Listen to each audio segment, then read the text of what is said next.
नमस्ते सभी को। मेरा नाम है तरुण स्टाल और आज हम यहाँ पे पॉडकास्ट लाए हैं। देवभूमि यात्रा हमारा यूट्यूब चैनल है जिसमें पॉडकास्ट की शुरुआत हो चुकी है और इसमें हम जो हमारे जनहित सरोकार है, सारे सामाजिक गतिविधियों से जुड़े लोग हैं, उनसे मिलेंगे और उनके बारे में आप तक अपनी और उनकी दोनों की बातें पहुँचाएंगे, उनकी राय पहुँचाएंगे। हमारे बीच में आज है अनीता आर्य दीदी, जो कि लगातार समाज के बीच में बनी रहती हैं। और दीदी से मैं ये भी पूछूंगा आज के बिजनेस और सोशल वर्क इसको एक साथ कैसे चला रहे हो। और वैसे तो मैं सोचता नहीं कि इंटरव्यू की जरूरत है आपको, पर फिर भी एक छोटा सा परिचय आप अपना जरूर हमारे दर्शकों के बीच में प्रस्तुत करिएगा। ठीक है, नमस्कार, मैं अनीता आर्य।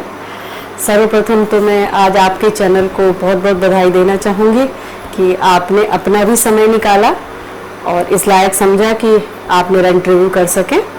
तहे दिल से आपका हार्दिक आभार, धन्यवाद। और यहाँ कोटद्वार में एक इंडियन ऑयल की गैस एजेंसी संचालित भी करती हूँ।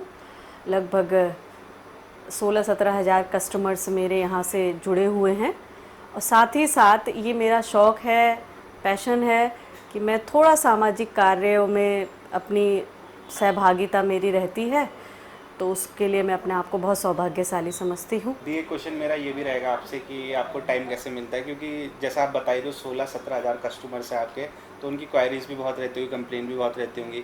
और जैसा कि मैं देखता हूँ, जब भी मैं आता हूँ तो आप डायरेक्टली खुद ही हैंडल करते हो सब कुछ, आप किसी के ऊपर नहीं छोड़ते हो। तो ऐसे में सोशल वर्क और बिजनेस को आप कैसे एक साथ चला रहे हो? तरुण, मेरा ये मानना है कि जहाँ चाहा वहाँ रहा। अगर आप ठान लो तो बहुत सारी चीज़ें इजी हो जाती हैं। थोड़ा हमें समय को, थोड़ा अपनी प्रायोरिटीज़ को हमको एक हिस्सों में बांटना पड़ता है। जहाँ मेरा काम होता है, मैं काम को भी पूर्ण रूप से अपना समय देती हूँ और जहाँ पर मेरी ज़रूरत पड़ती है, सामाजिक सरोकारों से जुड़े हुए जो भी कार्य क्षेत्र के होते हैं, तो वहाँ पर भी मैं अपना समय पूर्ण रूप से देती हूँ। जहाँ तक मेरा बिजनेस का है, तो मेरा यहाँ कस्टमर्स हैं, तो मैं उनको, मेरा सुबह से 9 बजे से लेके 2 बजे तक मोस्टली मेरा ऑफिस का रहता है कि किसी की कोई समस्या होती है, एलपीजी से रिलेटेड कोई दिक्कतें हैं, कोई सुझाव देना चाहते हैं, तो मैं उसके लिए अवेलेबल अपने ऑफिस में रहती हूँ। उसके बाद कभी मुझे अगर कहीं से बुलावा आ जाता है कि आपकी ज़रूरत है मैडम, आप आइए, आप देखिए, तो मैं मोस्टली 3 बजे से लेके 5-6 बजे तक मेरा वो टाइम रहता है, तो मैं उसको एडजस्ट कर पाती हूँ। तो देख, तो ये भी पूछना चाहेंगे कि सोशल लाइफ में आप घुसे कैसे, मतलब कि बचपन से आप सोशल लाइफ में थे, कॉलेज टाइम से आए या उसके बाद आपने शुरू किया? ऐसा कोई मेरा विचार था नहीं। एक सिंपल साधारण परिवार में मैं जन्मी हूँ। हम लोग 4 बहनें हैं, एक भाई है एक्चुअली। तो बाहर की दुनिया से हम लोगों का कभी बहुत ज़्यादा तालमेल रहा नहीं। हम लोगों का स्कूल, स्कूल से घर, घर से स्कूल। फादर मेरे रोडवेज़ में कंडक्टर हुआ करते थे उस समय और मम्मी मेरी हाउसवाइफ थी। तो हम लोगों ने कक्षा 5 तक गोविंद नगर में एक नगर पालिका नंबर 5 एक स्कूल हुआ करता था, वहाँ से कक्षा 5 की पढ़ाई हमने पूर्ण करी। उसके बाद government girls inter college GGIC Kotdwar से मैंने अपना 12th किया और उसके बाद मैंने यहाँ राजकीय महाविद्यालय से बीएससी का अपना डिग्री लिया। एमएससी प्रीवियस मैंने भर दिया था, पर क्योंकि हम लोग बताया, जैसे मैंने, हम 4 बहनें थी, तो शादी का प्रेशर बना कि शादी करनी है अब। तो ऐसा कुछ था नहीं, मगर मन में एक ये था कि मुझे एक वर्किंग वुमेन्स जो होती है ना, उनको देख के बहुत इंस्पायर होती थी मैं। जैसे कोई महिलाएं जॉब कर रही हैं और अपने घर को संभाल रही हैं, तो मुझे वो बहुत आकर्षित करती थी वो महिलाएं। तो मन में ये था कि कुछ मैंने भी अपना इंडिपेंडेंट रहना है। तो अचानक जब हम लोग कक्षा 8 में थी मैं, तब मेरे फादर की अचानक डेथ हो जाती है और हम लोग बहुत ज़्यादा परेशानियों में अपना बचपन हम लोग सरवाइव होने की कोशिश कर रहे थे। किराए के मकान में हम लोग रहते थे। लेकिन तभी मेरी बड़ी सिस्टर है विद्या, वो बीएल में इस समय जॉब कर रही हैं। उनका जॉब लग जाता है बीएल में उस वक्त। तो हमारा पढ़ाई, और माँ ने भी बहुत ज़्यादा कोशिशों करी हमको पढ़ाने की, हमारी पढ़ाई नहीं रुकने दी, तो हमने अपना स्कूल नहीं छोड़ा। तो जारी रहा ये सब चीज़ करते हुए। फिर अचानक अगर मैं पिछले दिनों में जाऊं तो तभी मेरी जिया जी है जो श्रीमान विजयपाल सिंह जी, इस वक्त डीएलएम हैं वो नैनीताल में, उनका आना हुआ मेरी दीदी की लाइफ में। और उनका आना क्या हुआ कि वो एज अ फादर हम लोगों को, जैसे हमारे अगर फादर नहीं थे तो वो एज अ फादर हम लोगों की रिस्पॉन्सिबिलिटी लेने लगे। हम लोगों की पढ़ाई, हम लोगों का शादी, सब चीज़ उन्होंने ही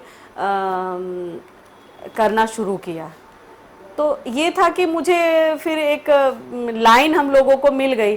तो मुझे ये लगा जिस वक्त हम लोग गरीबी के दौर से, परेशानियों के दौर से गुजर रहे थे, उस समय हमको अपने आप को सरवाइव करने के लिए जो काम हमको मिला वो हमने किया।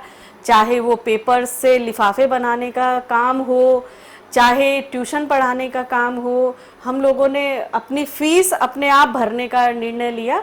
नॉट मी, मेरी हम तीनों सिस्टर्स, छोटी थी, बड़ी सिस्टर की तो जॉब लग गई थी, बाकी दो छोटी सिस्टर्स वो भी मतलब अपने आप को प्रूव करने के लिए वो लोग भी करने लगे। आज मेरी दोनों सिस्टर्स एक गवर्नमेंट कॉलेज में प्रिंसिपल भी हैं वो दोनों सिस्टर। भाई मेरा साइंटिस्ट इंजीनियर है देहरादून में। बस मैं ये कहूँगी कि कहीं ना कहीं मन में शुरू से ही था कि हमने कुछ करना है, डिपेंड नहीं रहना है। फादर की डेथ के बाद तो बहुत ज़्यादा हम लोगों को ये हुआ कि हमने कुछ करना है। बस वहीं से मुझे इंस्पिरेशन मिला।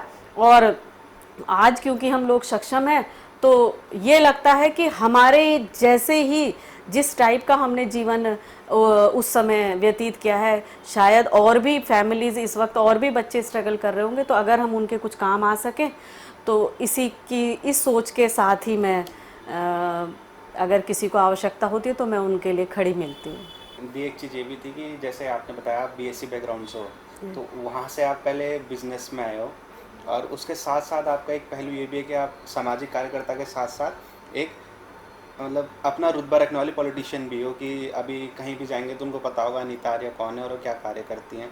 तो ये सब जो था इसका तो बैलेंस आपने बैठा दिया। पर एक सवाल ये भी रहेगा कि ये सब बहुत ही अलग अलग फील्ड हैं, तो इसकी स्टार्टिंग कैसे हुई कि सब चीज़ में आपने मतलब कराया और बहुत अच्छे से किया है कि अप्रिसिएशन हर जगह होता है?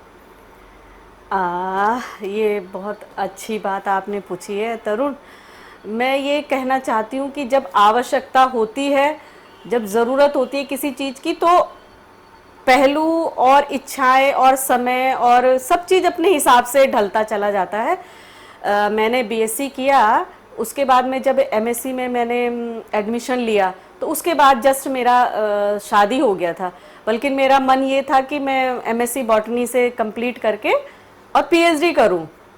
मेरे पे ऑफ़र भी थे कि हम आपको यहाँ पे जॉब दे देंगे, लेकिन क्योंकि हम जिम्मेदारियाँ बहुत सारी थी, हम किसी से बोल नहीं पाए कि नहीं हमको पढ़ाई करनी है अभी, क्योंकि जिया जी ही हम लोगों के सब कुछ करने वाले थे। तो मेरी शादी हो गई। चलिए तो अब गैस एजेंसी पे आते हैं। गैस एजेंसी जब हम लोगों ने यहाँ कोटद्वार में खोला तो बहुत ज़्यादा रिलायबल माहौल नहीं था यहाँ का। और क्योंकि मैं कॉलेज टाइम से ही अखिल भारतीय विद्यार्थी परिषद की सदस्य भी रही हूँ, तो मानसिकता भी वही बनी हुई थी। तो मगर मैं सच बताऊं तो मुझे ये नहीं पता था तरुण कि कांग्रेस और बीजेपी मतलब दो पार्टियां अलग अलग हैं, ये तो मुझे पता था। लेकिन मुझे ये नहीं पता था कि क्योंकि राजनीति में मेरा बहुत ज़्यादा घालमेल था नहीं, तो मुझे ये पता था कि ये नेता हैं और ये भी नेता हैं, इनकी भी चलती है इनकी भी चलती है। तो मतलब मुझे ये था कि नेताओं की चलती है कि अगर वो कुछ बोल देंगे तो उनके काम हो जाते हैं। तो ये मानसिकता मेरे दिमाग में बनी हुई थी। लेकिन मैं सच बताऊं कि मुझे नेताओं से ना दूरी बना के मैं उनसे बहुत दूरी बना के चलती थी।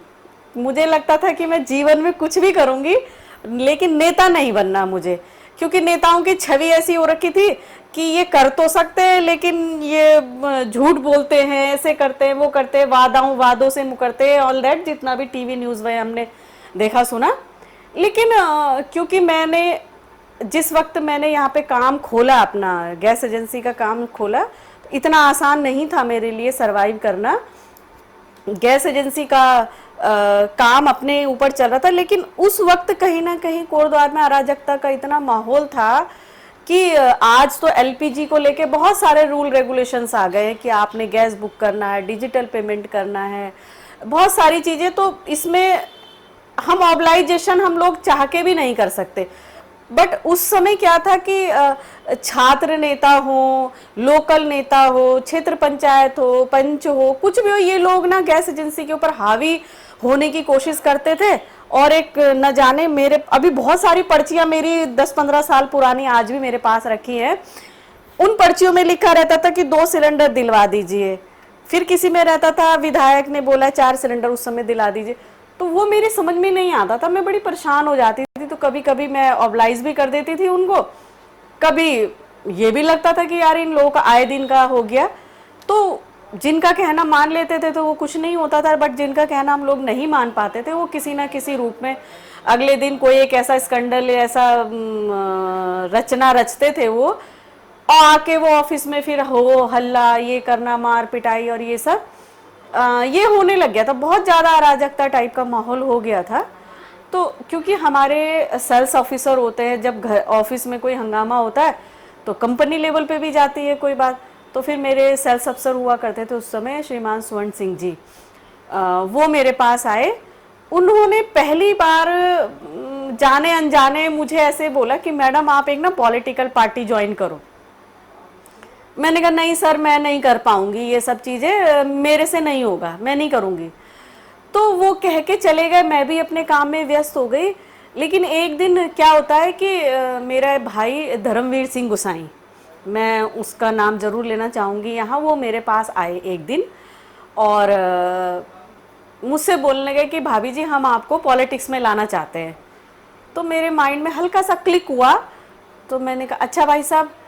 तो मैंने उनसे ये नहीं पूछा कि मैंने बीजेपी में जाना है कि कांग्रेस में जाना है, क्योंकि मेरा माइंड कहाँ था, स्वर्ण सिंह जी की बात पे अटका हुआ था कि मुझे पॉलिटिकल पार्टी ज्वाइन करना है। सच बता रही हूँ आज मैं कि मुझे खैर भारतीय जनता पार्टी के जो क्रियाकलाप है उसकी मानसिकता जो है, जिस मानसिकता से भारतीय जनता पार्टी काम करती है, उसके अलावा मुझे कुछ सूझता ही नहीं है। मतलब मैं अदर पार्टी की तरफ ना बात करती हूँ ना सोचती हूँ। बट उस समय मुझे नहीं पता था। तो मैंने कहा ठीक है भाई साहब मेरा नाम डाल दो। मैंने सीधे यही शब्द बोले थे, मेरा नाम डाल दो। तो उन्होंने कहा ठीक है। फिर वो लोग भी अपना चले गए चाय वाय पी के। अगले दिन शायद उन्होंने मेरे को अपनी कार्यकारिणी की घोषणा की होगी नगर की, कि नगर में नगर उपाध्यक्ष अनीता आर्य को बना दिया जाता है भारतीय जनता पार्टी की मेन बॉडी में। बट मुझे पता नहीं है अभी तक कि मेरा नाम पेपर में आया है, क्या है, कैसे है, क्योंकि मुझे बहुत ज़्यादा वो नहीं था। बस मुझे ये था कि मुझे काम के लिए पार्टी में जाना था, कि मुझे अब ये संतुष्टि थी कि मैं एक पॉलिटिकल पार्टी ज्वाइन कर लिया मैंने। मेरे पे किसी का फोन आता है कि तुमने पार्टी ज्वाइन करी है कोई, तो उन्होंने मुझे बताया कि तुमने भारतीय जनता पार्टी ज्वाइन की है और प्रदेश क्या बोलते हैं उसको, नगर उपाध्यक्ष आपको बना दिया गया। बट मुझे बहुत ज़्यादा मतलब फिर भी नहीं रहा, मैं अपने काम में व्यस्त थी। इसी दौरान क्या होता है कि मैं सामाजिक भारतीय जनता मैं पहले तो सामाजिक कार्यों में कभी कोई मुझे सुन लेती थी मैं कहीं से, तो मैं कॉल करके पूछती थी कि भाई मेरे लायक अगर कोई काम हो तो बता दो। लेकिन फिर मेरे को अचानक क्या हुआ कि जब मैं पार्टी की जो बैठकें होती थी मेरे को सूचना आती थी उसकी, तो मैं उन बैठकों में जाने लगी। बैठकों में मुझे पता लगने लगा कि क्या होता है। बैठकों के जरिए मुझे अपने शहर के विषय में जानकारी प्राप्त हुई कि यहाँ ऐसा माहौल है, वहाँ वैसा माहौल है। तो हम लोगों ने सोचना समझना शुरू किया।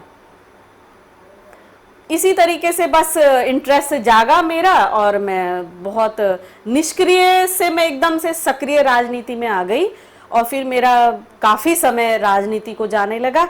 उसी राजनीति के पटल पर मैंने सोशल अपना जो वर्क था उसका विस्तार किया।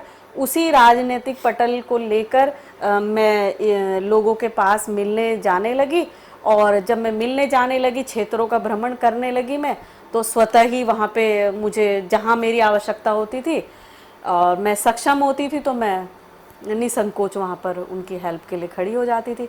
और कहीं ना कहीं मेरा मानना यह है कि जब हम कभी किसी की हेल्प के लिए खड़े होते हैं तो इनडायरेक्टली एक तीसरी ताकत जो है वो आपके साथ संग्रहित होती रहती है, जो आपको भी बहुत सारी आपदाओं से तुमको बचाती है।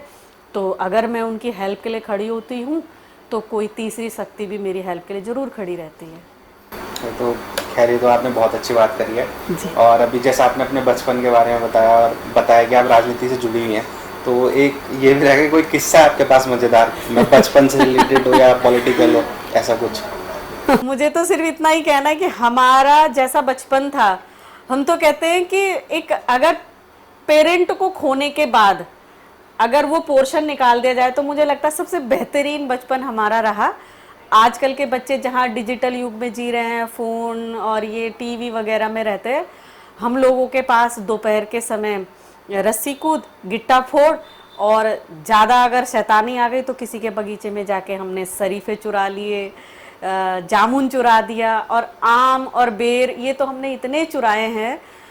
एक दिन का किस्सा बताती हूँ तरुण, क्या हुआ कि हम लोग मेरे ख्याल से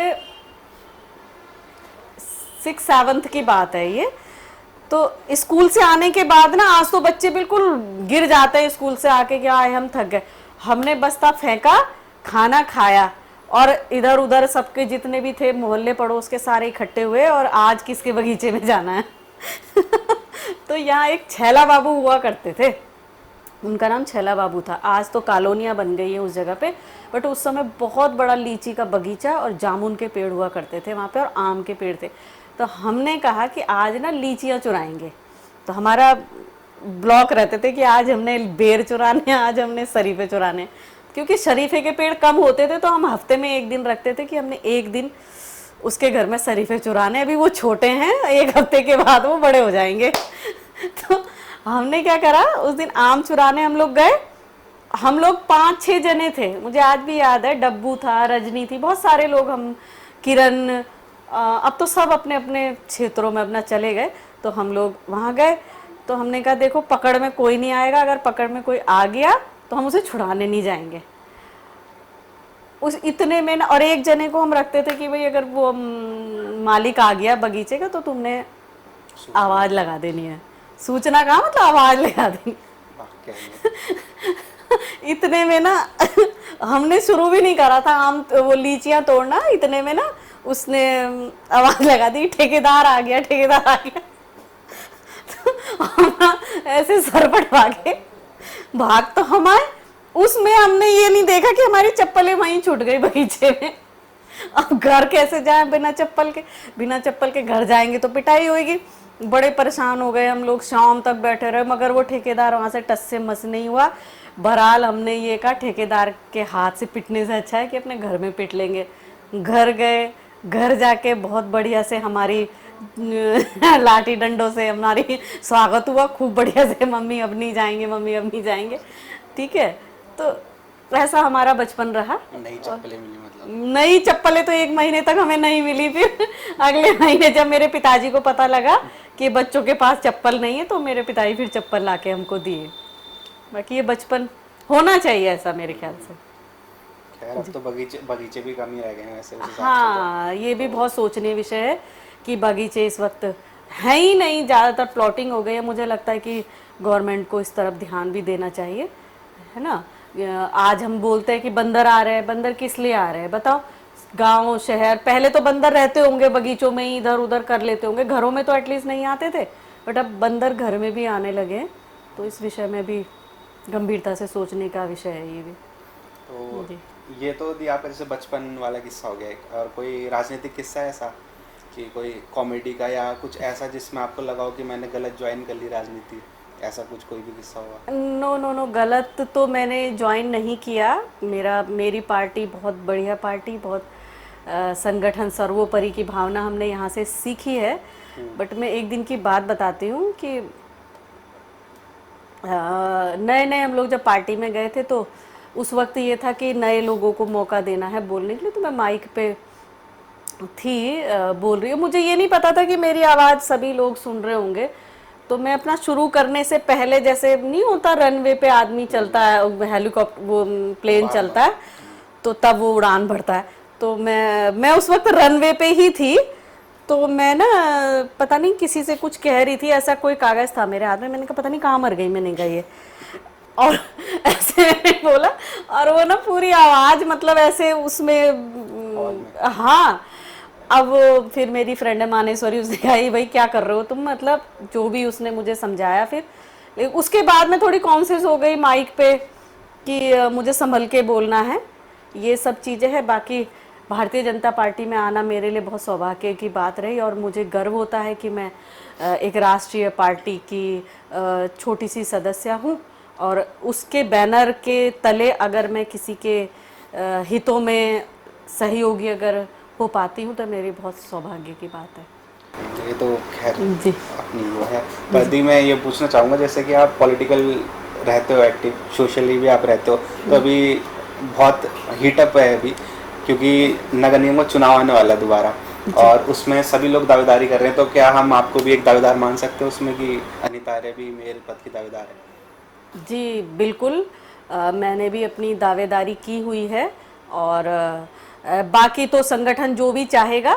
सर्वप्रथम मैं यही चाहूँगी कि मुझे टिकट मिले या मैं दावेदारी करूं, लेकिन मेरा ये भी है कि अगर भारतीय जनता पार्टी जिसको भी लाएगी यहाँ पर, हम पूर्ण रूप से समर्पित भाव से उसके लिए काम करेंगे। एक दी ये भी है कि जैसे सबके अपने रोल मॉडल होते हैं जिनसे वो मार्गदर्शन लेते हैं, तो ऐसा आपका कोई रिलीजियस या कोई एक्टर जो जिन्होंने आपको दिखाया हो कि पर्दे पे, बड़े पर्दे पे आके कि अच्छे काम करने चाहिए, क्योंकि पहले तो ऐसी मूवीज बनती थी कि हमेशा सोशल मैसेज देने का प्रयास होता था, तो कोई ऐसा रोल मॉडल रहा है आपका अब तक? देखिए, वैसे चलचित्र की दुनिया में मेरा बहुत ज़्यादा कोई ऐसा रोल मॉडल मेरा रहा नहीं, लेकिन हाँ मुझे पुराने जो किस्से कहानियाँ वो बहुत पसंद है। हमारे समय में एक सीरियल आया करता था उड़ान, मैं शायद ललिता नाम था उनका, वो एक पुलिस इंस्पेक्टर की भूमिका में रही थी, और हाल ही में अभी शायद उनकी डेथ हो गई। उसमें जो कलाकार थी वो मुझे बहुत इंस्पायर करती थी, उनका बॉडी लैंग्वेज, उनका काम करने का तरीका मुझे बहुत प्रभावित करता था बचपन से ही।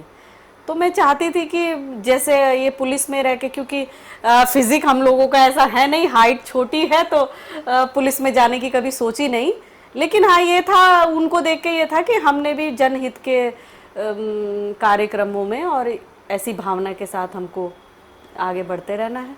तो ये था। ये सवाल का मेरा मेन मोटिव ये था कि हम जान पाएँ कि आपका जो, एक तो होता है कि मेयर का टिकट चाहिए, एक होता है उसके बाद काम करना है, तो उसके लिए हम ये भी देखते हैं कि जो कैंडिडेट है उन्होंने पहले कितने काम किए हैं। कई बार ऐसा होता है कि उसी टाइम पे चुनाव में आते हैं लोग और कहते हैं कि हमें चुनाव लड़ना है, और फिर गुस्सा भी हो जाते हैं कि हमें टिकट नहीं मिला। ये बहुत आम बात हो गई है, तो वही चीज़ के लिए था ये। और दी मैं ये भी पूछना चाहूँगा कि आपका आगे का प्लान क्या है, कि जैसे आप बाई चांस आपको टिकट मिलता है, आप दावेदारी करते हो और आप जीतती भी हैं, तो उसके बाद आपका क्या प्लान रहेगा कोटद्वार के लिए? ठीक है तरुण, पहले तो मैं तुम्हारी पहली बात का जवाब दे देती हूँ कि महत्वाकांक्षी होना बहुत अच्छी बात है, लेकिन अति महत्वाकांक्षा होना कहीं ना कहीं हमारे लिए भी घातक सिद्ध होता है।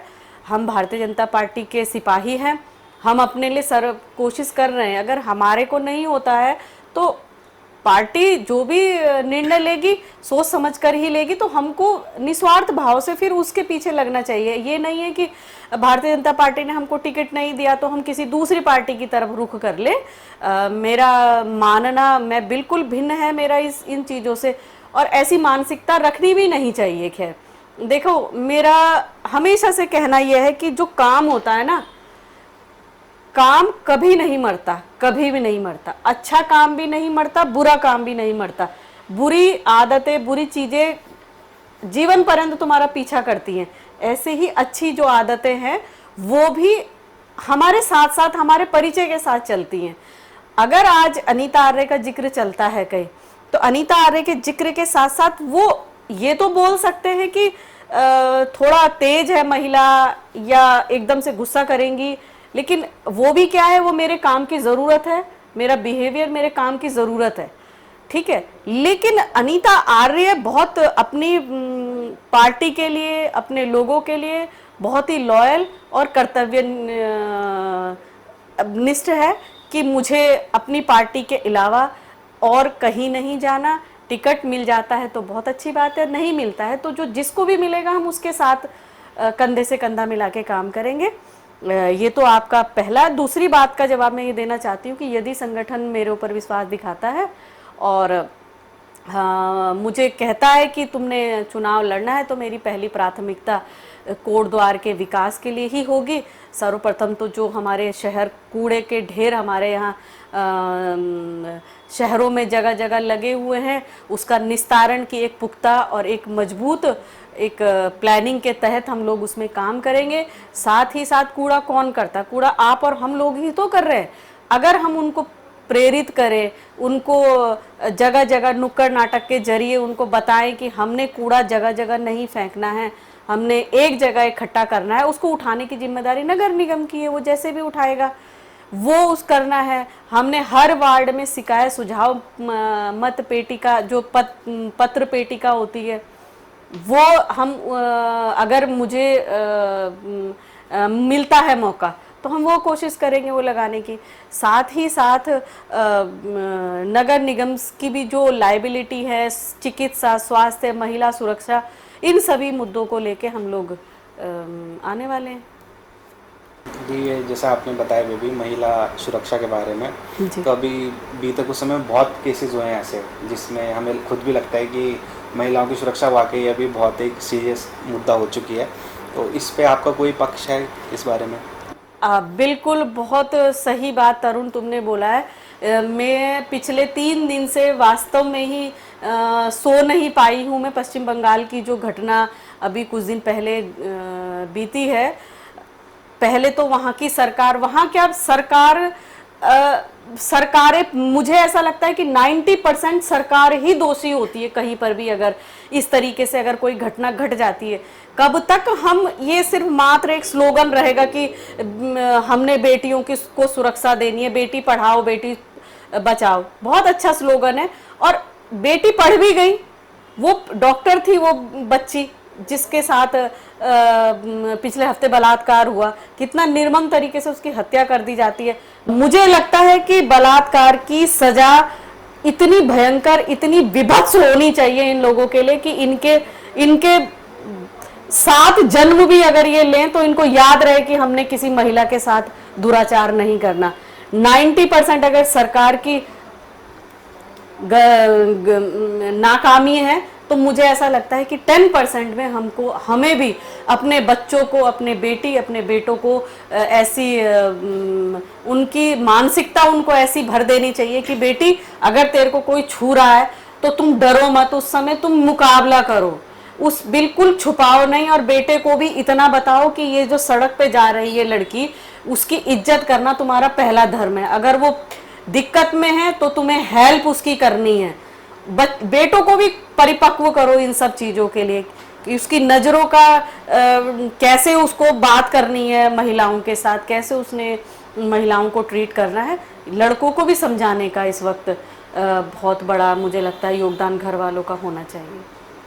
ठीक है, तो ये तो भी एक सामाजिक वो था, मुद्दा था जिसमें आपकी राय बहुत ज़रूरी थी, जिससे हमें पता चलता कि अभी जो हमारे सभी जगह के लोग हैं उनकी क्या विचारधारा है इस चीज़ में। और अगर कोई हमारे माध्यम से ये चीज़ें देखता है तो ज़रूरी बहुत अच्छी बात होगी कि वो भी इस चीज़ में बढ़ चढ़ के आवाज़ उठाए। और दी इसके बाद एक सवाल मेरा ये भी था, जैसे कि अभी चुनाव हो रहे हैं दी, तो इसमें ये होता है कि जब तक चुनाव हो रहे हैं तब तक हर कोई कहता है कि हम ये करेंगे, पर मेन मुद्दा तो एम्प्लॉयमेंट है कि जो युवा है वो यहाँ से बाहर जा ही क्यों रहा है, वो इसीलिए जा रहा है कि उसको एक अच्छी अपॉर्चुनिटी मिल रही है। अब चाहे वो MNC में हो, डोमेस्टिक हो, उसको तो बस सैलरी चाहिए क्योंकि उसको अपना घर चलाना है। तो क्या हम ये मान सकते हैं कि जैसे आप अगर आपको ये मौका मिलता है तो आप युवाओं के लिए भी कुछ कार्य करेंगे? बिल्कुल। मुझे इस विषय में एक चीज ये भी बोलनी है कि ये है कि हमारा पहाड़ का बच्चा बाहर तो जॉब कर रहा है लेकिन उसको यहाँ जॉब नहीं मिल रही है। लेकिन मेरा इसका एक दूसरा पहलू भी है, क्योंकि मैं एक गैस एजेंसी संचालिका भी हूँ तो मुझे एम्प्लॉय की आवश्यकता पड़ती है। तो तरुण, मैं तुमको एक चीज़ बताना चाहूँगी कि मेरे पास भी जो लेबर है ना, जो काम कर रही है, उसमें से 50% का लेबर बाहर यूपी से आया हुआ यहाँ पर काम कर रहा है। अब ऐसी क्या वजह है कि पहाड़ का व्यक्ति मेरे यहाँ काम ही नहीं कर पा रहा है, मेरे क्या कहीं भी नहीं काम कर पा रहा है। आप दिल्ली चले जाओ, आप किसी मॉल में चले जाओ, तो ये तो बरबस ही मन हो उठता है उनको पूछने के लिए, भाई जी कहाँ के हो आप लोग, तो बोलेगा कि मैं रिकड़ी खाल का हूँ, कोई कहेगा डुगरडगर, अरे भाई जी हम भी वहीं के हैं। तो उनको देख के हमको अपनापन तो लगता है, लेकिन मन में एक सवाल आता है कि ये वहां से यहाँ क्यों जॉब करने आ रहा है। तरुण पहाड़ का कोई भी व्यक्ति अपने गृह क्षेत्र में काम ही नहीं करना चाह रहा है।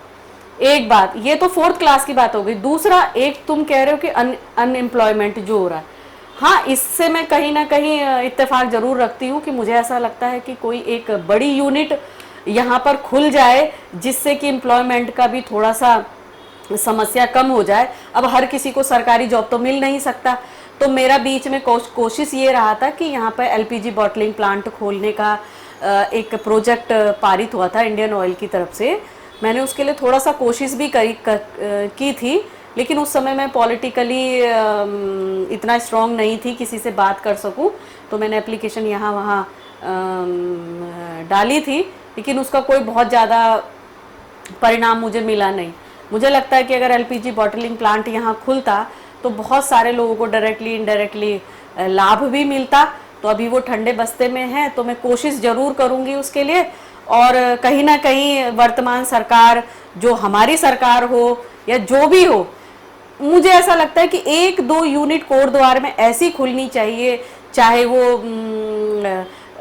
स्कूटर बनाने का कोई फैक्ट्री हो या ऐसे ही एलपीजी से संबंधित कोई एक प्लांट हो, कोई ऐसा बड़ा यूनिट जिसमें कि पहाड़ का 300-400 बच्चा पौड़ी से या उत्तराखंड जिले यहाँ से प्रदेश से निकलकर दिल्ली या कहीं किसी दूसरे स्टेट में ना जाए, वो अपना शहर में ही रहे। ऐसा मेरा सरकारों से आग्रह भी है।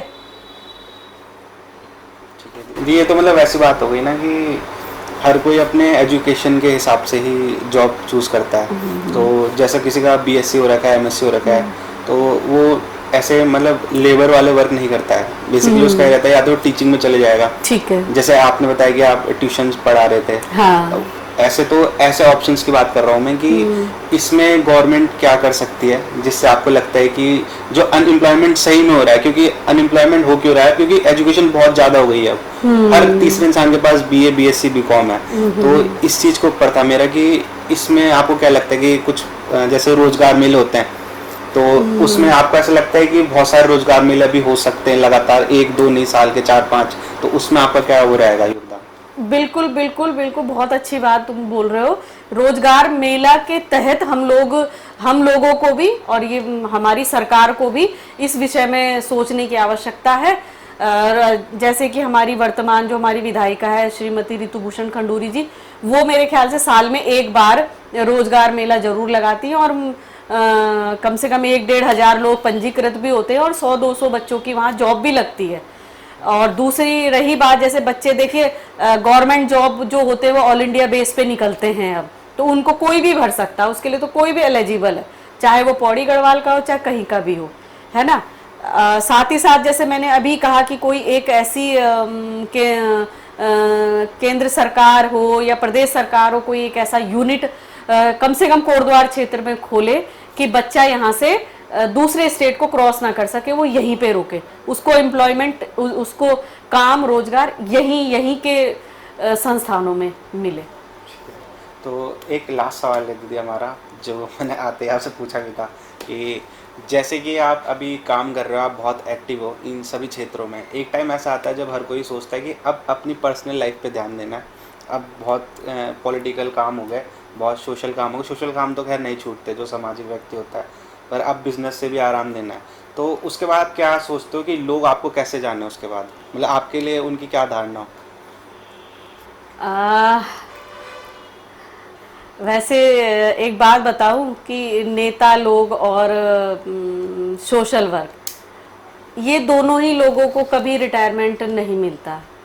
ये कहीं भी रहें, ये सामाजिक सरोकारों से जुड़े हुए मुद्दों में जरूर आपको कहीं ना कहीं खड़े हुए मिलेंगे, चाहे प्रत्यक्ष रूप से ना मिले, अप्रत्यक्ष रूप से वो जरूर मिलेंगे।